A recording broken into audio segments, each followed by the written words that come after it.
और मैं हम सब समिति वाले भगवान से प्रार्थना करते हैं कि आप सबको भी दीर्घायु करें, आप सबको भी 100 वर्ष का आयु प्रदान करें।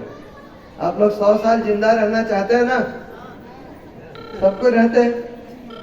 जो नहीं रहना चाहता हाथ उठा।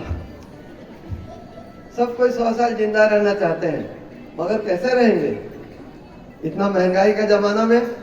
तो उसके लिए कुछ नियम अगर आप पालन करेंगे तो 100 साल तक आराम से जिंदा रह सकते हैं। तो उसके लिए आपको क्या करना है? कुछ बैड हैबिट को छोड़ना है, जैसे गुड़ाकू, तंबाकू, खैनी, जर्दा, सिगरेट, बीड़ी, दारू, कोई भी नशा अगर आप करते हैं तो वो आपको छोड़ देना है। और तेल और मसाला का जो चीज़ है तो जितना कम कर सकते हैं कर दीजिए, उससे ज़्यादा फायदा नहीं है। और इसके बाद आपको फल और सलाद जितना ज़्यादा से ज़्यादा खा सकते हैं, फल और सब्जी और कच्चा सब्जी, जो कच्चा खाने होता है कच्चा खाएं। इसको खाने से आप जरूर 100 साल तक स्वस्थ रहेंगे, जीवित रहेंगे, आपको कोई हेल्थ का प्रॉब्लम नहीं होगा। इसके बाद आपको क्या चीज जरूरी लगता है? 3 चीज महत्वपूर्ण है संसार में। एक समय, एक पैसा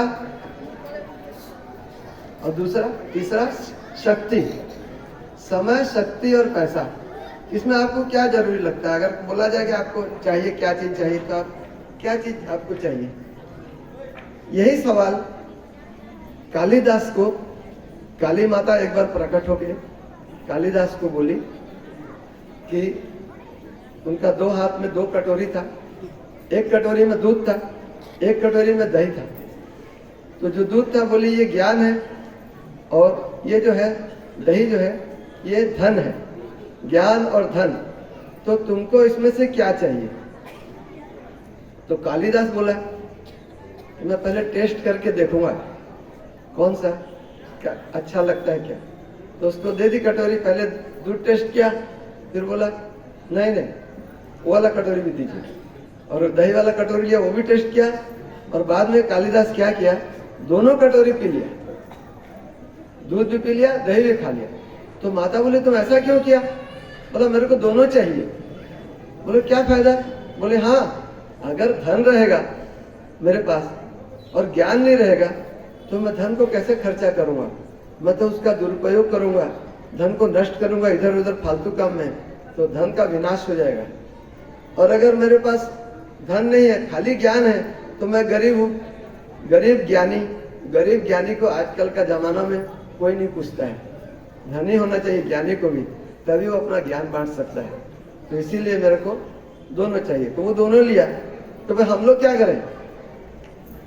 समय, शक्ति और धन, हम लोग को तो तीनों चाहिए। जब कालिदास को दोनों चाहिए तो हम लोग को तो तीनों चाहिए, मगर तीनों हमको कब मिलेगा? जब हम बचपन में छोटे रहते हैं, छोटे बच्चे रहते हैं, तो हमारे पास समय रहता है, शक्ति उतना नहीं रहता है, पैसा भी नहीं रहता है। छोटा छोटा चीज के लिए हम अपने मम्मी पापा को मांगते हैं, एक टॉफी लेने के लिए मम्मी पैसा दो, बिस्कुट लेने के लिए दो, केक खरीदने के लिए पैसा दो। इतना छोटा छोटा खर्चा के लिए हमारे पास धन नहीं रहता है। तो उस समय हमारे पास समय रहता है, मगर कोई फायदा नहीं। जब हम बड़े हो जाते हैं, जवान हो जाते हैं, काम करने लगते हैं या व्यापार करने लगते हैं, और हम बहुत पैसा भी रोजगार करते हैं, हम पैसा कमाने में इतना व्यस्त हो जाते हैं कि हमारे पास समय नहीं रहता, समय का अभाव हो जाता है। उसी में हम लोग शादी भी कर लेते हैं, बाल बच्चे हो जाते हैं, फिर बच्चों का स्कूल हो जाता है, कॉलेज होता है, फिर बच्चों का शादी हो जाता है, और ऐसे करते करते हम बूढ़े हो जाते हैं। और जब बूढ़े हो गए तब तक हमारा कोई दवाई शुरू हो गया, कोई बीमारी शुरू हो गया, और जब बुढ़ापे में आदमी बीमार पड़ जाता है तो उसके पास और उसको भजन कीर्तन कुछ भी करने के लिए अच्छा नहीं लगता, वो हमेशा अपना तबीयत को लेके परेशान रहता है। तो बेस्ट टाइम है जवानी, यूथ, युवावस्था। इस समय यानी कि 30 से 40 साल, इस उम्र के अंदर हमको समय भी भगवान को देना है। हमको धन भी चाहिए, उस समय हमारे पास शक्ति भी है, खाली समय का हमारे पास शॉर्टेज है। तो समय को हम कैसा करें?